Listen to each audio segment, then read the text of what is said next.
वो उन लोगों के लिए मैं कह रहा हूँ, ख़ास तौर पे मैंने अभी देखा कल परसों जो हुआ, बड़े बड़े जो बरसाती मेंढक भी निकल आए, उन्होंने भी बहुत सारे बयान दिए, बहुत वेलकम यार। मुझे पता चला कि वो भी हैं।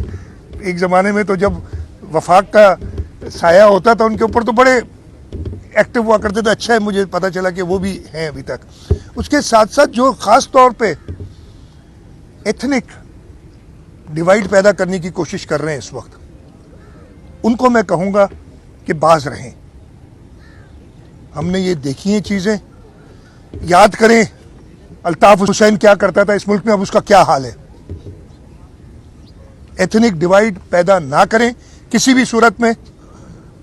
उस पर हमने बहुत सफ़र किया है, इस मुल्क ने सफ़र किया है, इस सूबे ने सफ़र किया है, इस शहर ने सफ़र किया है। मज़ीद इस शहर के लोगों को उस तकलीफ में, हाँ परेशानियाँ मसाइल हैं, उनका हम बहुत बेहतर अंदाज में, आपने देखोगे इन बारिशों में भी मेरा ये ख्याल है, आप लोगों का किसी का और ख्याल हो सकता है कि जिस तरीके से चाहे 19 अगस्त को बरसात जो हुई थी एक, या कल पिछले 3 दिन जो हुआ है, इंतज़ामिया मुतहर्रिक रही है, इंतज़ामिया रोडों पे रही है। हमारे पॉलिटिकल लोग, हमारे इलेक्टेड नुमाइंदे, हमारे वुज़रा, चाहे कराची में हो, चाहे इस वक्त सैलाब के लिए जिस तरीके से ड्यूटीज़ दी गई हैं, सब बंदों पे। मेरा नहीं ख्याल है कि ऐसी मिसाल किसी और जगह पे मिलती है।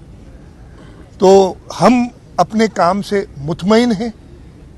मैं अपनी काबीना से, अपने इंतज़ामिया से इस हद तक, हाँ कोताहियाँ होती हैं, मैं ये नहीं कह रहा कि सब अच्छा है, लेकिन उन कोताहियों का ये हल होता है कि उनको तंबीह की जाए और उनसे बेहतर काम की बात की जाए, लेकिन गलत अफवाहें देना वो बंद करें।